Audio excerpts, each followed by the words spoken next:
थोड़ा श्रवणेंद्री को सावधान रखिए। हमारी एक एक इंद्री भगवदाकार हो, सुनना बंद कीजिए प्रपंच की बातें। कान से केवल वृंदावन प्रिया प्रीतम भगवत चर्चा आदि। अगर आप गृहस्थ हैं, व्यवहार में हैं, तो उचित बात सुनिए, फिर राधा राधा। ना किसी की निंदा करिए, ना किसी की निंदा सुनिए। बहुत बढ़िया श्रवणेंद्री हो जाएगी। रसन रसेंद्री, महापुरुषों की रहनी में हमारी दृष्टि कभी दूषित न हो जाए कि ये ऐसा। अपने को क्या करना है, अपनी रसेंद्री को देखना है। हम क्या करते हैं, सत्संग सुनकर दूसरों पर प्रयोग करने लगते हैं। ये बड़ी बहुत कठिन है, महापुरुषों को पहचान पाना बहुत कठिन है, बहुत कठिन है। श्री जी कृपा करते हैं तभी परिचय। सोई जाने जे देव जलाई, जानत तुम्हें तुम्हें हो जाए। बहुत बहुत कठिन है। इसलिए कह रहा हूं कि संग किया बड़े बड़े ज्ञानी ब्रह्मबोध महापुरुषों का, और बड़ी ऊंचाई में बड़ी कृपा हुई। ज्ञान की सबसे बड़ी ऊंचाई ब्रह्मबोध, और प्रेम की सबसे बड़ी ऊंचाई सहचरी भाव। दोनों जगह के महापुरुषों का हरि की कृपा से, शिव की कृपा से ये संयोग बैठा। रसन रसेंद्री केवल श्री जी के प्रसाद की अनन्य होनी चाहिए। बस ये महापुरुषों में देखा है, केवल श्री जी को भोग लगाओ बस।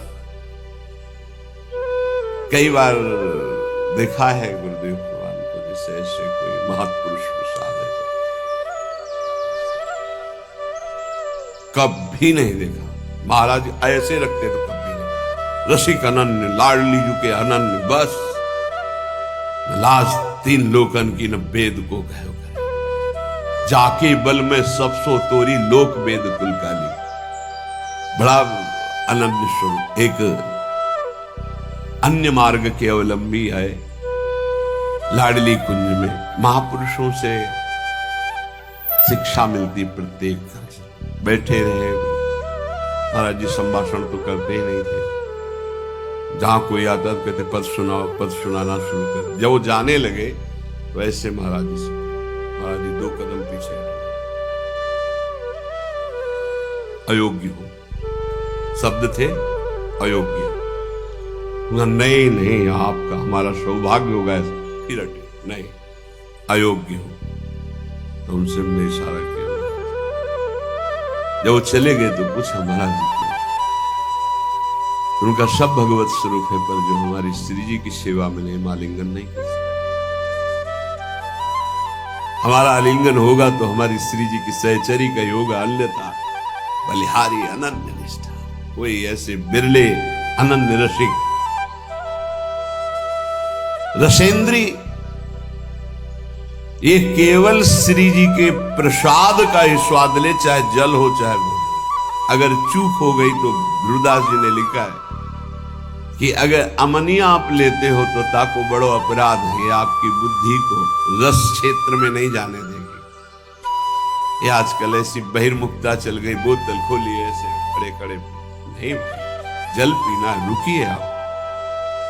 अगर आप वैष्णव हैं तो आपके पास झोली होनी चाहिए, गिलास होना चाहिए। आप ले लीजिए गिलास, उसको धोइए, जल भरिए। राधा वल्लभ लाल की प्रभु जलपान। भाव में 1 सेकंड लगता है। राधा राधा राधा पान कर लिया। पानी भी बिना अर्पित किए हुए, बिना नाम लिए पानी। अपनी तो पद्धति है कि जब भोजन के लिए बैठते हैं तो पहले नाम कीर्तन होता है, फिर आचार्य गुरुजनों की जयकारा होती है, तब प्रसाद पाया जाता है। चलो आप लोग गृहस्थ हैं, इतना समय नहीं है, तो एक बार तो बोल दीजिए राधा वल्लभ लाल की जय, और भगवद अर्पित कीजिए, फिर पाइए। अगर आप ऐसे प्रसाद पाएंगे तो आपकी रसेंद्री सार्थक हो जाएगी। ये फसाए है रसेंद्री। कितने घृणित हैं, शरीर के अंगों को खा रहे हैं। वो जिसे कहते हैं, वो खोल के देखो क्या लिबलिबा भरा है, दलित दुराए, उसको खा रहे। कह रहे हैं हम बहुत बलवान हो जाएंगे। अध्यात्म बल बड़ा होता है या शरीर बल बड़ा होता है? जीत के दिखाओ काम क्रोध लोभ मोह मद मत्सर को। ये भक्षा भक्ष खाने वाले, जीत के दिखाओ तो तुम्हें महावीर समझे। अगर कोई जीता है आज तक इन शत्रुओं पर तो अध्यात्म बल से जीता, शारीरिक बल से तो रौंद देंगे तुम्हें। क्या शारीरिक बल? गिर चरण दे हनुमंता, चले सुगा पाताल तुरंता, जिम अमोघ रघुपति कर बाना, यही भांति चले हनुमाना। ये वीरता आती नाम भगवान का निरंतर चल रहा सात्विक भगवत पार्षद में अध्यात्म बल से। इधर उधर जीव जंतुओं को उबाल करके बेचारे बलहीन पशुओं को भक्षण करना, इन राक्षसी वृत्ति से थोड़ी बल आता है। अभी रसेंद्री की तृप्ति के लिए भाग रहे, कौन बना रहा कोई मतलब नहीं है। होश में रसेंद्री को शासन में नहीं रखोगे, भजन नहीं होने वाला। इधर उधर के भोजन पाओगे, भजन नहीं। बहुत कीमती मनुष्य जीवन है, भगवत साक्षात्कार कर लो। सत्संग हो रहा केवल अध्यात्म के लिए, मनोरंजन की कथाएं नहीं है। इंद्रियों को संयम में रखिए, बचिए ऐसे आहार से जिसको तुम जानते नहीं, परिचय नहीं है तुम्हारा। बनाने वाला कौन है जिसको पता नहीं। बहुत सावधान। हमें लगता है कि बहुत जानकारी से, पहले कहा जाता था पानी पियो छान के गुरु करो जान के, ऐसे कहा। हमें अब लगता है उल्टा करना चाहिए, गुरु करो छान के, एक एक गुण अवगुण की छानबीन करो पूरी, और पानी पियो जान के। कौन है, कहां का है, कैसे आचरण का है, कौन सा पानी दे रहा है, कौन सी गिलास में दे रहा है, उसी में शराब पिया उसी में पानी दे रहा है। बहुत जानकारी करके सच्ची मानिए, आज जो भजन में उन्नति नहीं और उसका कारण खान पान विभाग है। रुचि ही नहीं हो सकती ऐसे अपवित्र भोजन करने वाले को भगवान में। मनमानी तुम खाओ पियो, तुम खूब नाम भगवदाकार वृत्ति चले, ऐसा नहीं हो सकता। सावधान। रसेंद्री को संभालिए खान पान विभाग। अगर आप प्रतिग्रह लेंगे और धनियों की चाटुकारिता करेंगे, रसेंद्री में रहेंगे तो बांटगिरी करेंगे, भगवत चरणारविंद की भक्ति नहीं होगी। एक बार देखा, भ्रमण करने में मतलब बहुत उपलब्धियां प्राप्त होती हैं। सेठ जी गिरदा लगाए तखत में बैठे मूंगफली खा रहे हैं, प्रवचन करता आके चौकी पे बैठे हैं, उनको सुना रहे हैं। वो जी बीच बीच में खोपड़ी, शास्त्र का अपमान और उसके प्रवचन का अपमान हो रहा है, और ये धनी केवल समझ पा नहीं रहा, इसकी दुर्गति पक्की है। कार्य हो रहा भागवती दिखाई दे रहा है। अरे उसको ऊंचे पे बैठा, तू नीचे बैठ, हाथ जोड़कर एकाग्रता पूर्वक मौन होकर के इस अमृत का पान कर। लेकिन रजोगुण धन ऐश्वर्य और वो मूर्खता वो समझ नहीं रहा कि केवल लिफाफा 2100 5000 का मिलेगा, और ऐसे आचरण। बहुत सावधान। ये सत्संग है। स्पर्श होता है सुखद दुखद या शरीर भोग, ये त्वगेंद्री का सुख होता है स्पर्श। उपासक सावधान। स्पर्श सुख में जितने भी कोमल मुलायम वस्त्र हैं, इनको नहीं स्वीकार करना चाहिए जानबूझकर वैरागी को। और गृहस्थ को अपने अर्थ के अनुसार सात्विक वस्त्र धारण करने चाहिए। विरक्त को ऐसा कोई भी बड़ा कीमती बड़ा सुखद, जितने से काम चल जाए उतने से, पक्का समझो। भगवान को प्राप्त करना है तो ये नियम बना लो, कम पैसे की चीज का प्रयोग करना, कम चीज का प्रयोग करना। जितने कम पैसे वाली से काम चल जाए उतने से अपने को चलाना, जरूरत पड़े तो दूसरे के लिए सुख संविधान कर देना, अपने वैसे ही रहना। स्पर्श सुख गृहस्थ में धर्म मर्यादा के अनुसार, विरक्त में पूरी लक्ष्मण रेखा के चाहिए। ये सुख सुविधाएं शरीर को कमजोर कर देती है, ध्यान रखना। जितना आप सुख सुविधा लोगे उतने कमजोर होते जाओगे। तपती हुई काशी की घाट की चट रात्रि भर तपती थी, उस पे शयन होता। नीचे का चला बिछा दिया, लगुटी पहने पड़े, सुबह हुआ गए रस्सी घाट की तरफ को शौच स्नान किया, वही अचला लपेट लिया, विश्वनाथ जी के दर्शन। जितना प्रकृति का सीधा प्रयोग शरीर से सहोगे, तास्ते तक शस्त्र भारत, वही परम पद का अधिकारी होता है। भाई स्पर्श सुख से बहुत कोमल कपड़ा उतार के फेंक, ऐसा कपड़ा पहन जो कम कीमत का हो, जो शरीर में सुखद न लगे, बहुत ही सिद्धों वाली नकल न करे। साधक को शरीराभिमान जब तक नष्ट ना हो जाए तब तक ऐसा कोई वस्त्र, ऐसी बहुत कीमती, हाँ बहुत बढ़िया है। एक साधु के पास एक आर्मी के जवान थे, वो बढ़िया वो लाए थे स्वेटर, तो लाए स्वामी जी स्वेटर बहुत बढ़िया है, बोले टांग दो, तो टांग दिया कुटिया में। दूसरे दिन आए, स्वामी जी स्वेटर कैसा था, बोले बहुत बढ़िया। पहना नहीं, बोले बेटा बहुत बढ़िया, पहने कैसे?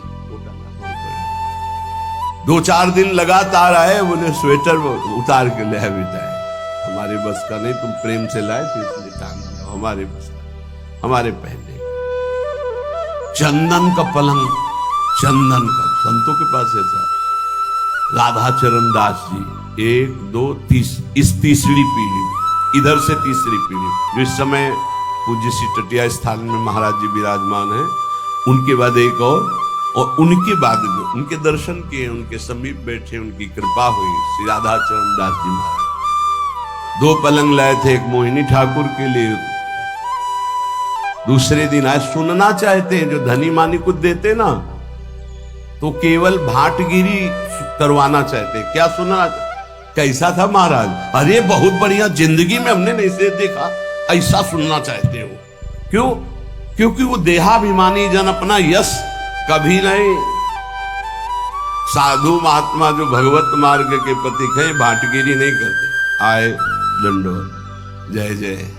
कैसा रहा पलंग महाराज? चंदन का है, बोले कल बताया था चंदन का है।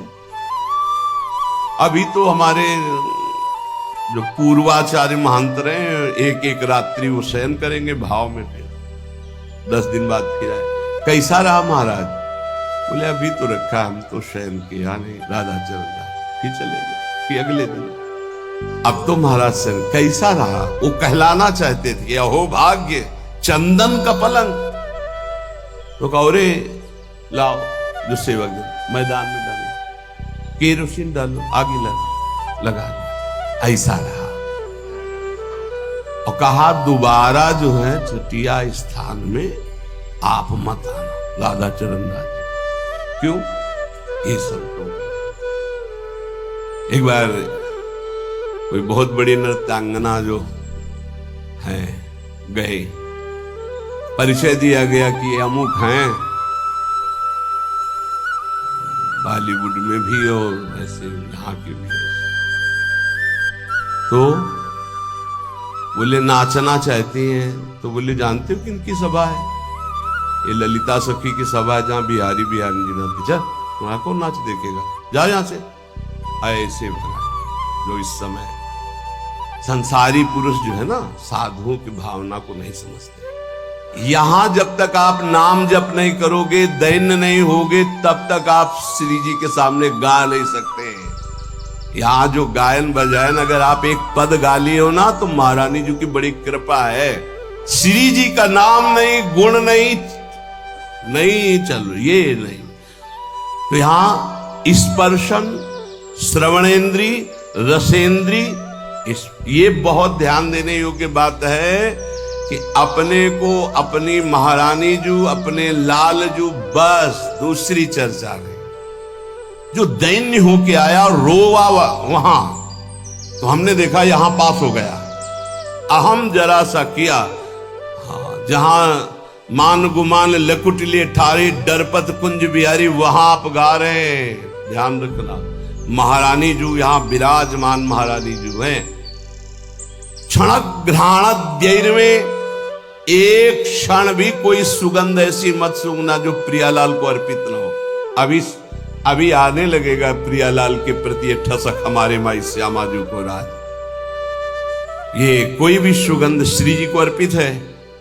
हाँ, ओ भाग्य, श्री जी को अर्पित नहीं है।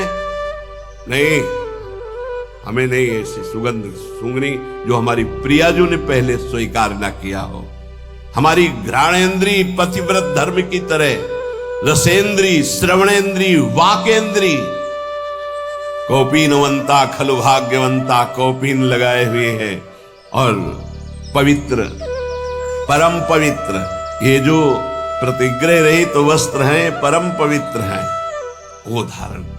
एक प्रार्थना है उपासकों से, जब तक आपका वस्त्र शरीर रक्षा के लिए समर्थ है तब तक दूसरा वस्त्र मत लो। क्यों लेते हो?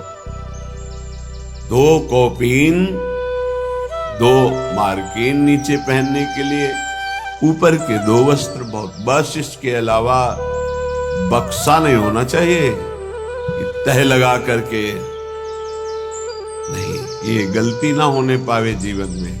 अगर विरक्त भाव में हो तो जितने से शरीर ढकता है, और वो ढकने वाला कपड़ा जब तक नष्ट ना हो जाए, नष्ट ढकने की क्षमता नहीं रह गई, तब तक वस्त्र का परिवर्तन नहीं होना चाहिए। फट गया है तो गांठ मार लो, उससे शरीर ढके रहो। जरूरी थोड़ी कि तुम्हारे पास जो वस्तु तुम्हारे लिए है, नहीं, हम सेवक हैं, हमारे पास वस्तु आई उसका विस्तार से सबको जिसका अधिकारी उसको दे देते हैं। जैसे सूर्य प्रकृति से अपनी उष्ण किरणों के द्वारा जल संग्रह करता है और समय आने पर वर्षा देता है, ऐसा साधु होता है। जो संग्रह हुआ, जो ऐसे श्रद्धा विश्व दिए, वो उन्हीं में लगा। खाओ पियो, मौज करो, कीर्तन करो, मंगल करो, समाज का मंगल हो, स्वयं उसका उपभोग। ये बिल्कुल रहने को सीख ले वैरागी। गृहस्थ अपने धर्म से कमाए हुए ही वस्त्र का, भोजन का प्रयोग करे। चाहे जिस तीर्थ में जाए, न वहां कोई वस्त्र स्वीकार करे, न वहां कोई सेवा स्वीकार करे, न वहां का भोजन स्वीकार करे। अगर स्वीकार करे भोजन आदि, सेवा आदि, तो उसका अनुपात लगा के कि ये अगर हम बार खरीदे तो कितने का मिलेगा, 100 का, तो हम 100 रुपया वहां के ठाकुर जी में रख देते हैं। वो ले ना ले, 100 रुपया रख। गृहस्थ कभी किसी का नहीं, तो आपका सुकृत, आपका भजन सुरक्षित। विरक्त तो आपका सुकृत, आपका तप, आपका भजन सुरक्षित। जो श्रीपाद कह रहे हैं, फलम वा मूलम वा किमपि दिव शांति कवलयन, 24 घंटे में एक बार शाम टाइम, फलम वा मूलम वा किमपि दिव शांति कवलयन, फल मूल अथवा अन्न आदि कुछ भी मिल जाए 24 घंटे में एक बार पेट भरने के लिए पर्याप्त है। चलो श्री जी का प्रसाद 3 बार मिलता है, लेकिन प्रमाद स्थिति के लिए नहीं। अल्पाहार कीजिए और खूब भजन परायण रहिए। सच्ची मानिए, बड़ा धोखा होगा अपने साथ यदि हम खान पान सुख सुविधाओं को स्वीकार करके भजन न करें। प्रिया प्रीतम के पद, प्रिया प्रीतम की सेवा, प्रिया प्रीतम के चिंतन से जो सेकंड क्षण रहित गया, हानि हरिवंश के नाम अंतर परे, लाभ हरिवंश उच्चरत बानी। तब सुख हरिवंश गुण नाम रसना रटत, और बहुवचन अति दुखदानी। वाणी से निकले तो प्रिया प्रीतम के पद, प्रिया प्रीतम का नाम, प्रिया प्रीतम की बात, नहीं तो और बहुवचन अति दुखदानी। और कुछ बोलोगे फंस जाओगे, माया तुम्हारे चित्त को विक्षेप में डाल देगी। फलम वा मूलम वा किमपि दिव शांते कवलयन। सुन लो, स्थिति से चलना।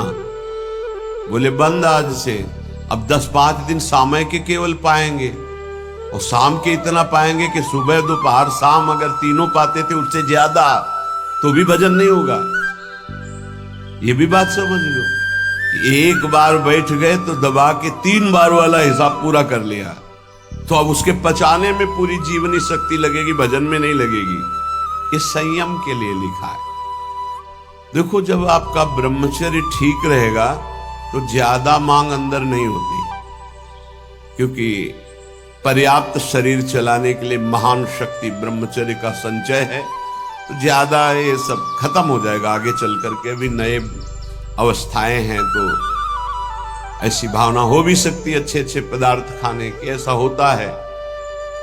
पर आगे चल करके अगर हृदय से तुम पूछोगे क्या पाना चाहते हो, तो कुछ नहीं, कोई निर्णय ही नहीं निकल पाएगा। जो प्रारब्ध अनुसार भगवत प्रसाद मिल जाए उसे शरीर में डाल दिया। वो बहिर्मुख साधक होता है जिसकी एक रहनी नहीं होती। आज हाथ में करवा है, कल कमंडल है, परसों कुछ नहीं। आज रज लगी हुई है, कल कुछ ऐसे नहीं। एक रहनी, जीवन भर एक रहनी का पालन करते हैं संत जन। एक रहनी, आपकी रहनी ही आपकी स्थिति का परिचय देती है। चंचल रहनी, आज कुछ कल कुछ, बोल कुछ रहा है, दिखावा कुछ है, आचरण कुछ है, व्यवहार कुछ, ये सब प्रपंच नहीं। बहुत धैर्य पूर्वक एक रहनी में 20 वर्ष चलना चाहिए। बहुत ध्यान से सुन ले। आज ऐसे रंग का कपड़ा, कल वैसे रंग का कपड़ा, आज दिगंबर हो रहे हैं, आज लंगोटी की ओर लगी है, कल ऐसा, ये सब नहीं। एक रहनी, महापुरुषों की एक रहनी देखी गई है। फिर वो जो स्थिति आती है वो बात अलग होती। स्थिति का नाटक करना और स्थिति आने में बड़ा अंतर होता है। नाटक ही रहता है, स्थिति रहती है। श्रीपाद कह रहे हैं इसे नाटक में ना उतारा जाए, इसे स्थिति में लिया जाए। क्या कह रहे? जरत कंथा में काम दधदपि च कौपी न मनुष्यम। केवल एक लंगोटी शरीर में है और ऊपर से फटे पुराने कपड़ों को घूरे में से बीन चिनगटा रक्षा कीजे सीतिन। ऐसे बसिए ब्रज भी थिन, जो फेंक दिए गए हैं वस्त्र उनको उठा लिया और उनको गांठ लगा ली गई या सिल लिया गया, उसे कंथा कहते हैं। जो वस्त्र त्याग दिए हैं, जिन पर किसी का अधिकार नहीं है, वो प्रतिग्रह नहीं होता। उसे उठा लिया, यमुना में धो लिया, गांठें लगा ली, शरीर को ढक लिया।